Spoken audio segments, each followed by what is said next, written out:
내가 그 사람을 마지막으로 본 건 2021년 10월의 어느 흐린 날이었다.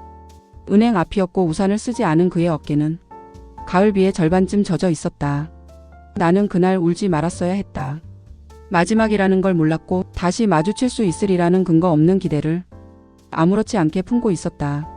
그는 나를 보자마자 웃었고 나는 그 웃음이 아직도 미워지지 않는다. 잘 지냈어? 그가 물었다. 응, 뭐 너는? 나는 똑같이 대답했다. 그 한마디로 우리는 서로가 만든 모든 거리를 아무렇지 않게 짧게 만들어버렸다. 하지만 그날 이후 우리는 다시는 마주치지 못했다. 1. 우리는 그저 그런 인연은 아니었다. 그를 처음 만난 건 1995년 여름이었다. 나는 대학 4학년, 그는 3학년.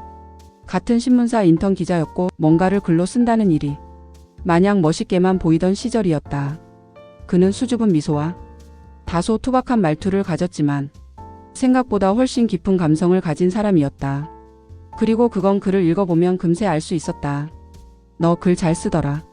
그가 처음으로 내게 건넨 말이었다.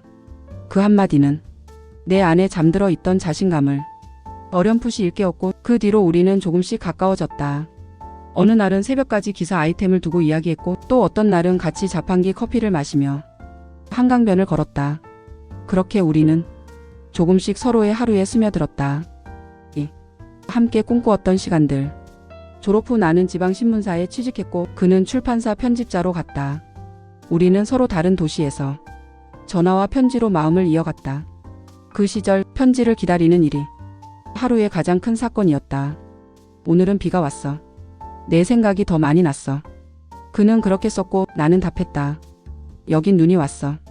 비가 더 나을까 눈이 더 나을까 갑자기 그게 궁금해졌어. 우리는 사소한 문장들로 서로의 계절을 공유했고 그 계절이 계속되기를 바랐다. 3. 어긋남. 하지만 삶은 늘 생각보다 더 많은 것을 우리에겐 요구했다. 나는 가족 생계 문제로 회사를 옮기고 그는 갑작스런 아버지의 병환으로 꿈을 잠시 내려놓았다.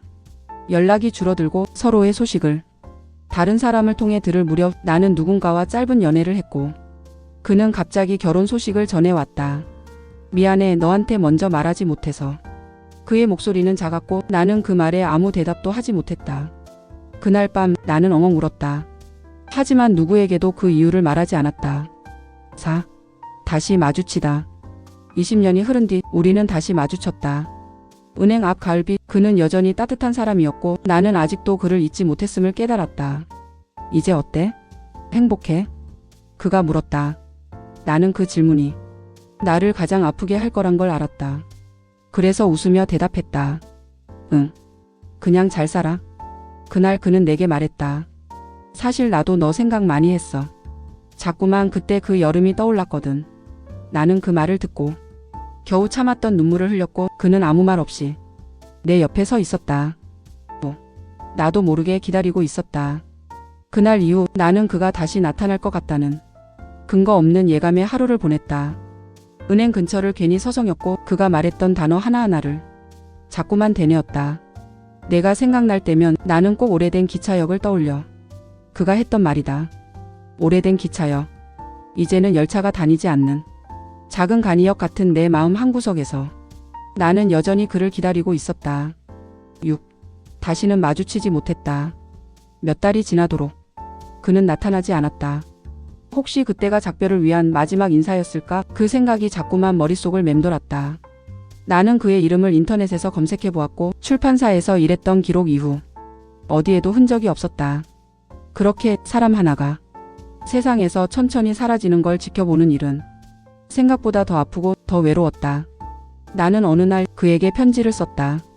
하지만 보내지 않았다. 그저 내 책상 서랍 가장 깊은 곳에 살며시 넣어두었다. 7. 나이 든다는 건 그런 일의 반복이었다. 사랑도 우정도 열정도 언젠가는 어떤 이름도 붙지 않은 감정이 된다. 그를 사랑했는지도 그리워한 건지 혹은 그때의 나를 그리워한 건지 모호해지기 시작했다. 하지만 확실한 건 그가 내 인생에서 가장 조용하게 그리고 가장 깊게 남은 사람이란 사실이다. 누군가는 말한다. 사랑은 타이밍이라고. 나는 이제서야 그 말을 이해한다. 8. 그 사람의 딸. 2023년 봄 나는 작은 신앙송회에 초대받았다. 그리고 그곳에서 그의 딸을 만났다. 그녀는 20살. 아버지 이야기를 했다. 아빠는 그를 참 사랑하셨어요. 그런데 말은 잘 안 하셨대요. 그저 오래된 편지를 한 통 간직하셨는데 그걸 마지막까지도 버리지 못하셨대요.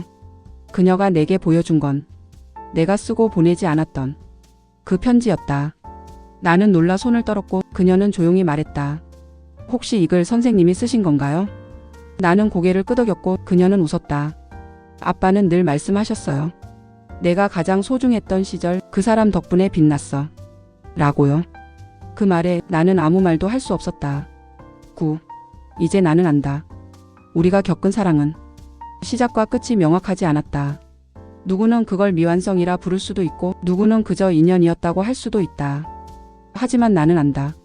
그 사람 덕분에 나는 조금 더 따뜻한 사람이 되었고 그 시절의 기억은 내게 긴 인생에서 가장 아름다운 계절로 남아있다. 이제는 괜찮다.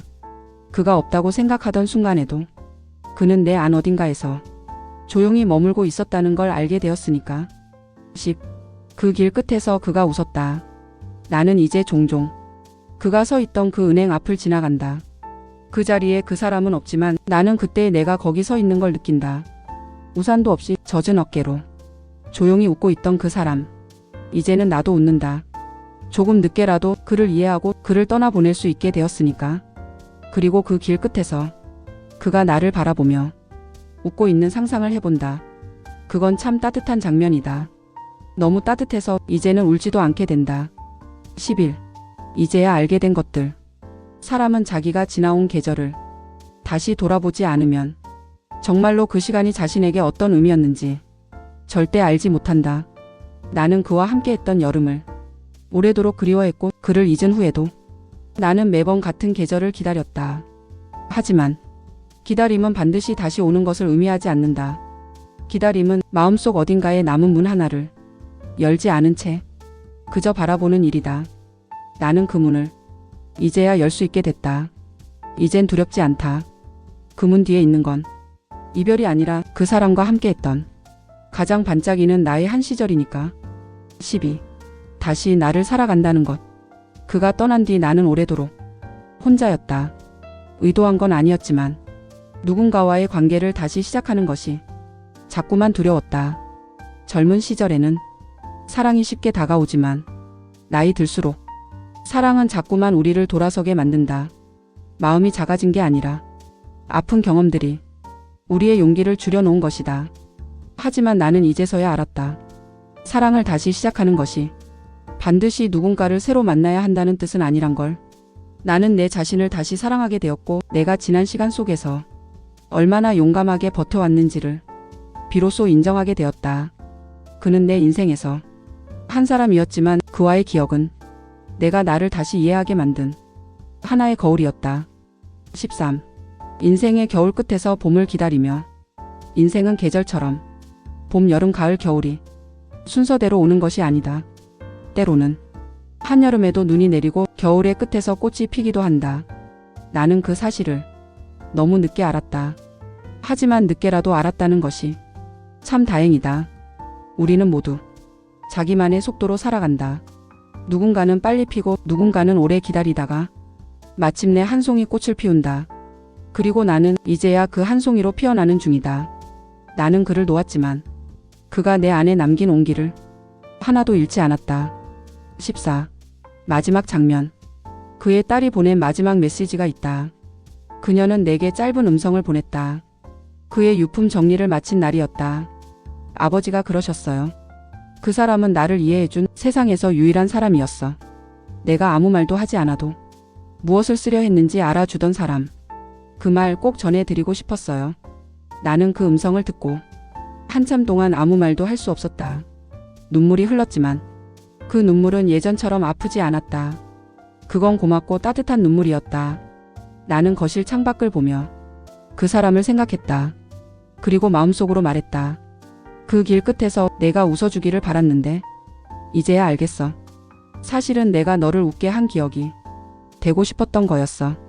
가끔은 우리가 어떤 사람을 기억한다는 이유만으로도 그 사람의 삶은 더 아름다워진다. 나는 그를 기억한다. 그의 목소리, 눈빛, 그리고 내 글을 읽고 웃던 그 순간까지.